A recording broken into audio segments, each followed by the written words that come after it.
Hey, Steve Jolly with the Home Buying Skills Channel. Today's show we're going to talk about, are builders afraid to build right now? And what you need to know about the new construction. You ready to get started? Let's get to business.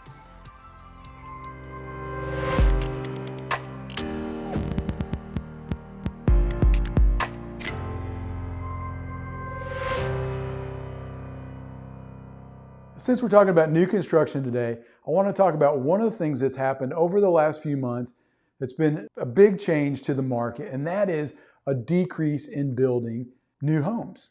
Over the last few months, because of the price of land got so high, the price of homes got so high, interest rates got so high, that caused buyers to back out a little bit, and it caused builders to start being afraid to build as many homes as they were in the past. So most builders right now are pulling back a little bit on what they expect to build for next year.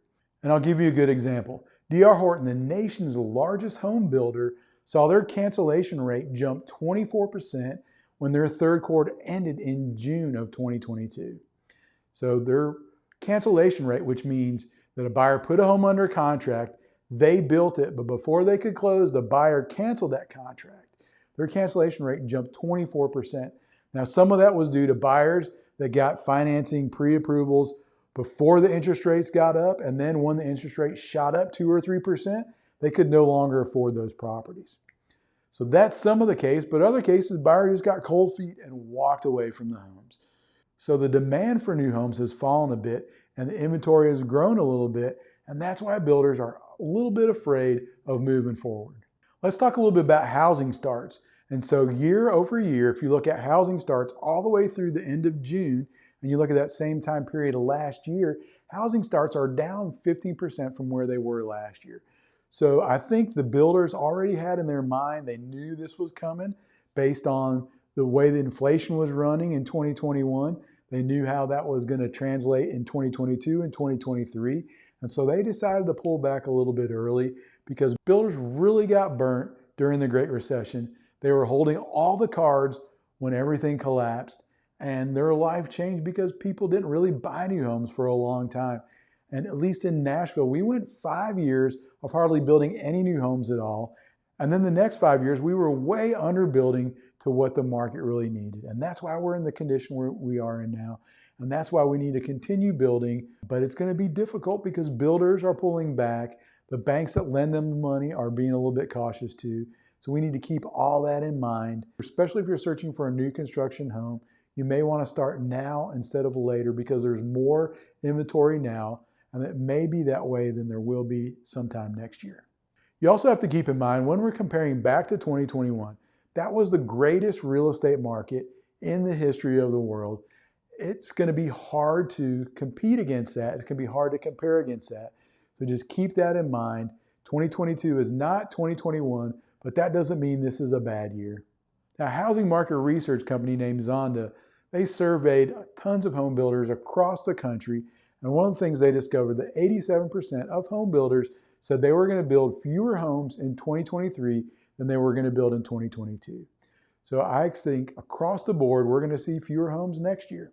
Robert Dietz, who's the chief economist for the National Association of Home Builders, said that without a doubt, 2022 is a housing recession for home builders because we're not building as many homes as we did. We're not planning on building those homes. Devin Bachman, the senior VP of research for John Burns, said that he expects builders to pull fewer permits next year, about 5 to 10% fewer in 2023 than they did this year because of their concerns about the market.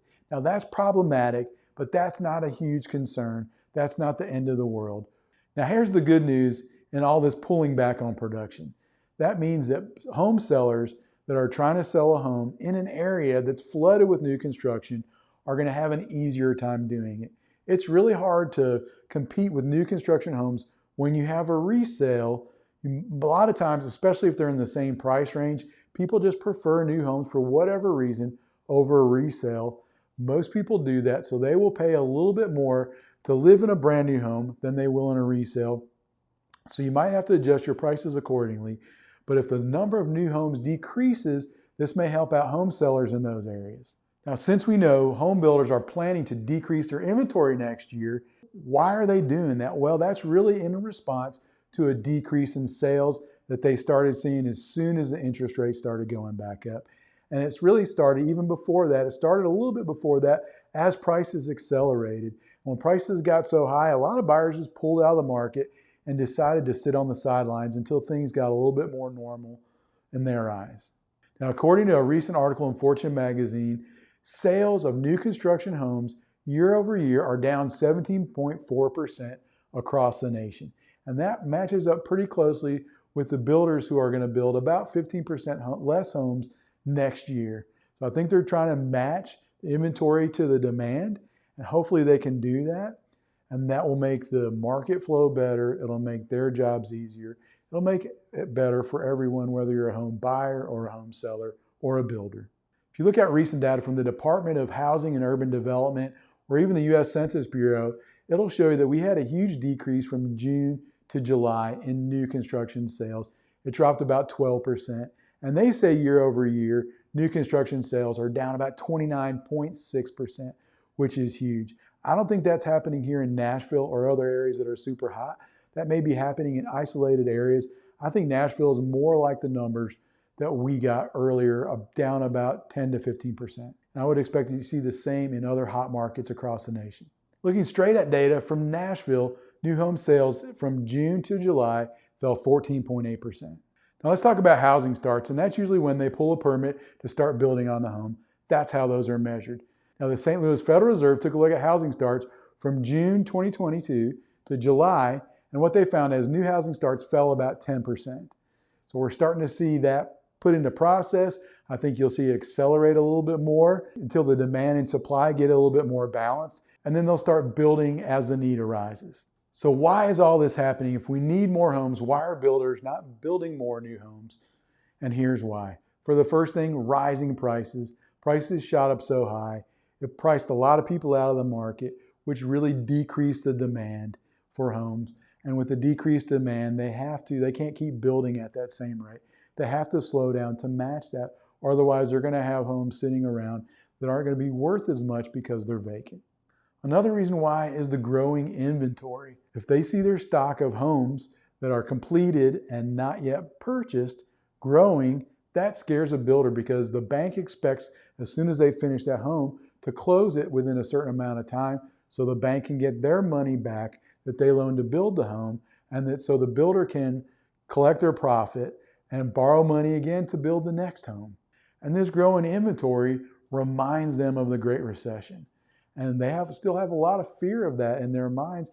A lot of them went bankrupt. A lot of them had trouble for a long time, 5 years or more, before they could really even get back in the business.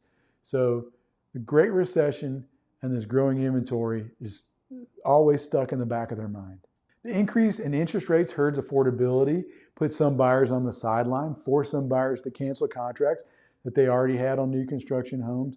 So until the interest rates come down a little bit below 5% consistently, I think that new home construction and new home sales are going to remain down until that happens and the demand picks up again. Another thing too that's caused this is there's been a lot of increases in cost. Supply chain issues have increased costs. They've taken the time it takes to build a home and increase it substantially, and that costs builders more money if they can't turn the homes as quickly. Plus they've had rising land costs and rising material costs and rising labor costs. All those extra costs make homes much more unaffordable, make it harder for builders to build a home, make a profit, and sell it for something that buyers are willing to pay. And once you take all this information that I've shared with you today and you put it together, what it really did was lower builder confidence. And for 8 straight months, the Builder Confidence Index, which is measured by the National Association of Home Builders, has been on decline. And it hasn't been like this for a long time. And right now, the index is at the lowest point since May of 2020, when builders were staring down a pandemic, not sure whether they could build a home, whether they could even sell a home. And what you see builders doing today is they're offering incentives to home buyers, they're offering incentives to buyers' agents to bring more buyers into their community to sell the homes. That's also indicative that they are trying to do what they can to attract more business because they expect their business to taper off this year. And keep this in mind, this will probably be the first time home building has declined since 2011, since the Great Recession ended and we started building again. I hope you enjoyed today's video on home buying. If you liked the video, click the like button to let me know that you enjoyed it. If you have any specific questions, leave them in the comment section below. And don't forget to subscribe and hit the bell so you'll never miss one of our videos. Take care.